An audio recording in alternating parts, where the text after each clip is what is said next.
Our series is Psalms for all seasons.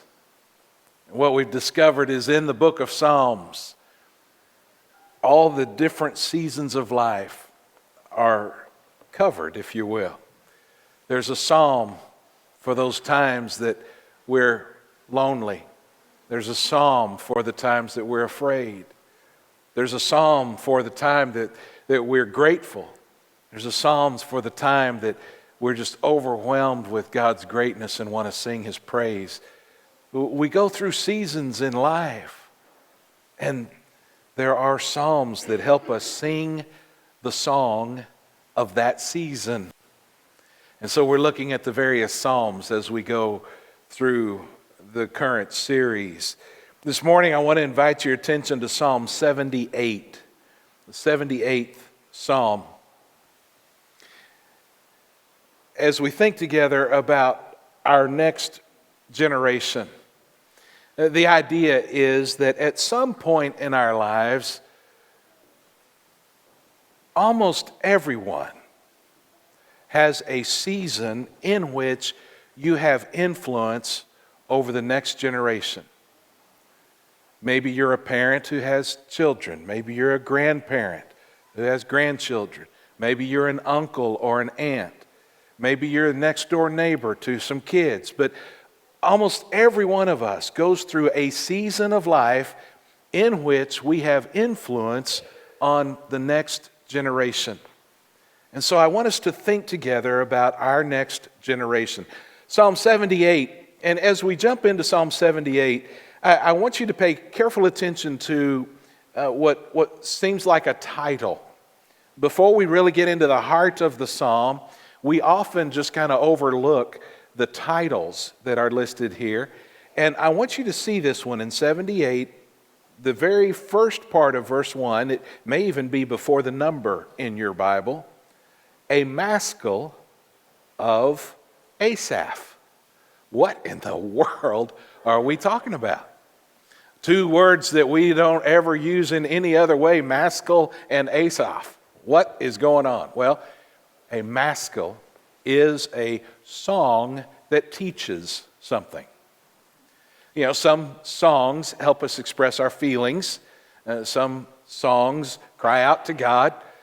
This song, a maskil, is a special kind of song that is intended to be instructional. Its purpose is to teach something. And this one was written by Asaph. Well, who is Asaph? I wish that we had time to really look at the whole story, the life of Asaph. But I know that you guys don't want to stay all day, so we'll do it quickly. Although this psalm has 72 verses, and the Rangers game doesn't start until 7 o'clock. But I am going to try to go quickly. Here's Asaph in a nutshell. 1000 BC, give or take. We're rounding numbers around, okay? 1000 BC, give or take. David feels led by God to move the capital of the nation, to move headquarters to Jerusalem.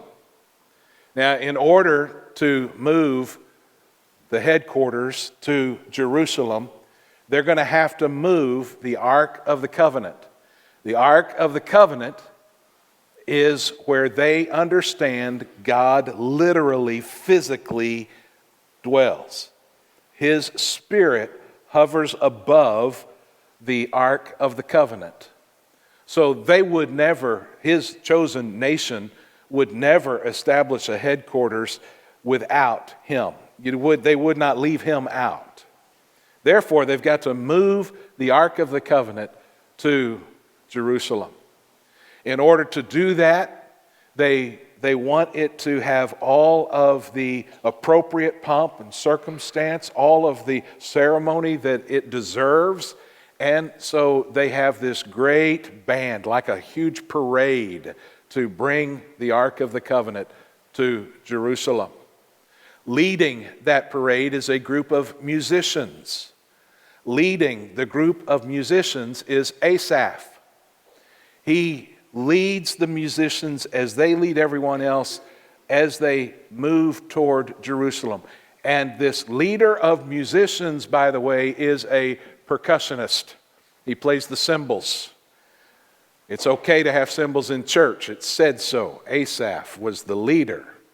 Here is Asaph playing the cymbals, leading the music, leading the Ark of the Covenant. Fast forward. They do establish the headquarters in Jerusalem.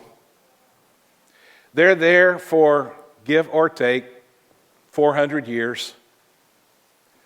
Babylon comes in, wipes them out, takes a bunch of them off. Wait another 70-ish years, and those people who were taken off into captivity start coming back. As they come back to Jerusalem, give or take 500 BC, the Bible tells us that 148 of Asaph's descendants were singing to God. Understand, this guy we've never met before is playing cymbals. 500 years later, he's got 148 descendants who are also singing and praising Yahweh. Asaph understood the importance of handing off the faith, passing down the faith, teaching our next generation about God. And so he writes this maskil, this song, to make sure that people understand how valuable it is for us to speak to the next generation. So let's begin looking at it. Psalm 78, verse 1, "Give ear, O my people, to my teaching. Incline your ears to the words of my mouth." In other words, he says, listen up. This song is not just a song. This is a teaching song. So I want you to hear it. I want you to get it. He says, "I will open my mouth in a parable. I will utter dark sayings from old, things that we have heard and known that our fathers have told us." Throughout most of the psalm, he's going to tell the story of Israel, how God freed them from Egypt, established a nation, how they responded, how God took care of them, how they rebelled, etc. He tells the story through the psalm. And his introduction is, I'm about to open my mouth, I'm going to tell you stories, I'm going to tell you sayings of old. And notice that he says, I'm going to tell you the things that you've already heard because you heard it from our fathers. The first thing that I want us to notice this morning is that we have an obligation to the next generation. We have an obligation to the next generation. He says the things that you need to know are things that we heard from our fathers. Now, in just a moment, he's going to say, not only did we hear from our fathers, but now it's our job to tell the next generation. It gets handed off, passed down, if you will. Now, we live in a weird time. We live in a time that I know many parents say, I'm not going to force my religion on my children. Instead, I'm going to let them discover on their own and decide for themselves. And that sounds so good. You know why that sounds so good? Because people who are parents today grew up in a society that is confused, in a culture that says there isn't a real truth that we need to learn. Everyone can just decide for themselves what their truth is. Because you grew up in that culture that says there's not one truth, there's whatever you think is true. Because you grew up in that culture, it sounds right to you to say, I don't want to force my kid, I'm going to let them decide and let them figure out and let them discover. Let me ask you something. Are you going to let your kid discover and decide on which foods they need to eat? to be strong and healthy? Are you going to let your kids decide and discover that they really should be brushing their teeth? You see, there are truths. And the Bible tells us from beginning to end. I'm going to show you some examples today. Not all of them by any means, but I'm going to show you some examples today how Scripture tells us from beginning to end that we have an obligation to the next generation to tell them the truth about who God is, to tell them about Jesus Christ. Here, Asaph says, I'm going to tell you the stories. We know the stories because our fathers, the people who came before us, told us. And now we're going to tell others.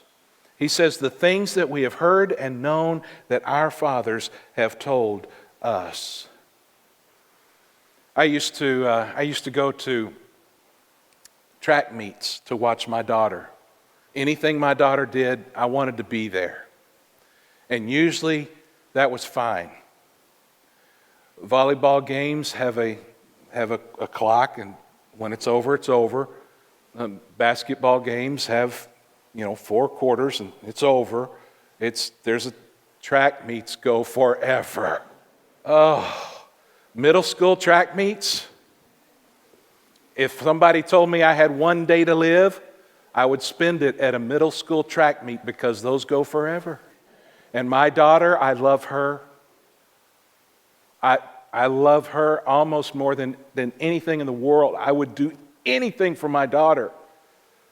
But that stinker ran, I don't remember the order of the events, but she ran in the first event of a track meet and the last event of a track meet. So who got to sit in the stands? One of those events, or maybe it was something in between. Coaches, don't laugh at me. I don't know the order of the stuff anymore. I don't have to know. I don't have to go anymore. One of the things she did was a relay. And in that relay race, one runs around, hands off a baton to the next one. That one runs around, hands off the baton to the next one. Now, in a sprint, what matters is how you start and when you finish. It's different in a relay race. The emphasis really is not so much on how you start and when you finish as much as it is how you hand off the baton. There's a certain area in which they have to make that pass. If they wait too late and don't pass in that area, they're disqualified. If they're clumsy and don't hand it off and one of them drops it, they're disqualified. It doesn't count. Parents, we have a window. Grandparents, uncles, aunts, we have a window. And we have an obligation to the next generation to pass on the baton. He says, I'm going to tell you a story, but it's a story we got from our parents, and it's one that we now get to hand off. George Bernard Shaw said, life is no brief candle to me. It is a sort of splendid torch, which I got a hold of for the moment, and I want to make it burn as brightly as possible before handing it on to future generations. It's a lot like the testimony of Timothy. You remember Paul had a young friend, Timothy, that he was bringing along, mentoring, teaching, guiding. I want you to notice something that Paul said about Timothy in 2 Timothy chapter 1 and verse 5. I'm reminded of your sincere faith. He says, Timothy, you got it. You have a sincere, not religious, not fake, not obligation, but you have a sincere faith. A faith that dwelt first in your grandmother Lois and your mother Eunice, and now I am sure dwells in you as well. You see how it works? Grandma Lois hands it to Mama Eunice, who hands it off to Timothy, and now Paul is equipping Timothy to hand it off to a whole new generation. In a similar way, Just a couple of chapters later in 2 Timothy, Paul says, "But as for you, continue in what you have learned and have firmly believed, knowing from whom you learned it, and how from your childhood you've been acquainted with the sacred writings, which are able to make you wise for salvation through faith in Jesus Christ." Remember who you learned it from and get ready to hand it off to someone else. You see, we have an obligation to the next generation. And it's because of that obligation that we celebrate when Boy Scouts learn and grow in their faith. It's because of that obligation that we get excited when we've got all those kids gathered here every Sunday morning. Folks, this is not a cutesy thing to entertain us. This is passing on the baton. This is a godly, sacred, holy moment that happens here. We have an obligation to the next generation. Secondly, notice that we have a reason to teach the next generation. There's a reason that we would do this. Look at verse 4. "We will not hide them from their children." In other words, remember he's talked about the things that we learned from our fathers. He says, now we will not hide them from their children, but tell to the coming generation the glorious deeds of the Lord and his might, and the wonders that he has done. We're going to make sure that we don't drop the baton. It's been handed to us, and now we're going to make sure that we pass that on to the next generation. We're going to tell them of the glorious deeds of the Lord and his might. We're going to tell them the wonders that he has done. I had a conversation with Ashley just recently, and I let her know that we have all our legal papers in order. There's one more step I got to take, but we've got the will. We've got what happens when we're too sick to make our decisions. We've got all that stuff. I wanted her to know that we've taken care of those things so she doesn't have to. She knows where she's going to find them. And I thought, what a failure I would be if I took care of all the legal papers, I handed off all the stuff that she needs to know. That poor child's going to get all that Dr. Pepper stuff she got to figure out what to do with. But what a failure I would be if I was careful to leave her legal papers but didn't leave her the most important information of all. And that is who God is, why he sent his son, and what makes a difference in her life. Doesn't do me any good to leave all the other information if I leave out the most important stuff. And so Asaph says, we will not hide them from our children. We're going to tell the coming generation of all the great deeds of our God. Verse 5, he established a testimony in Jacob. Jacob and Israel are the same, the two names for the same nation. He established a testimony in Jacob and appointed a law in Israel, which he commanded our fathers to teach their children. Did you see that? God not only gave his people his law, but he told them, he commanded them, teach this law to your children. There's a reason that we teach the next generation. God says, here's what I want you to know, and I command you to hand it down. Verse 6, that the next generation might know them, the children yet unborn, and arise and tell them to their children. There's a reason that we teach the next generation so that they know they can put their confidence in Almighty God. You see that in verse 7? So that they should set their hope in God and not forget the works of God, but keep his commandments. So right there in those few short verses, he says, God gave our fathers the law. They told us about it.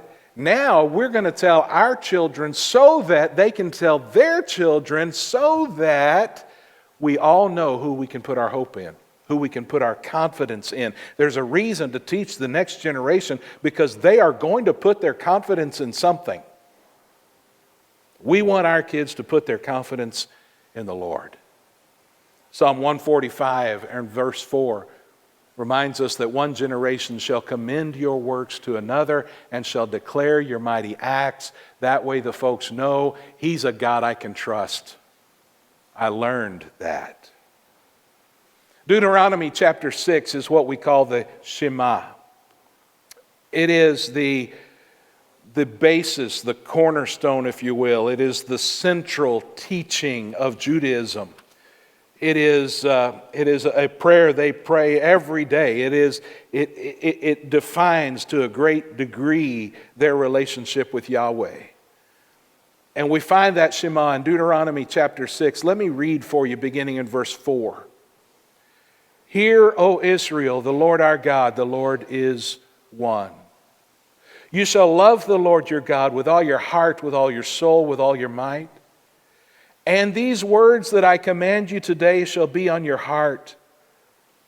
You shall teach them diligently to your children, and shall talk of them when you sit in your house, when you walk by the way, when you lie down, when you rise, when you go to Buc-ee's, when you go to the movies, when you're playing baseball, when you're fishing, when you're hunting, when you're doing a little cross stitch. I don't know. He says, God, Yahweh is the only real God. He is one. And these words I command you today, I want you to love Him with all of your heart, your mind, your soul, everything you've got. And I want you to teach your children to do the same. How do you do that? When do you do that? You do it in everyday life. When you get up, you talk about Jesus. When you go to bed, you talk about Jesus. When you're driving down the street, you talk about Jesus. I want you to hear me, parents, because I love you and because I love your kids. I want you to hear this. The church is not the first place your kids should hear about Jesus. The church is here to undergird your teaching, to support you, to disciple you as you parent, and to disciple your children along the way. But the first place they need to hear about Jesus is at home.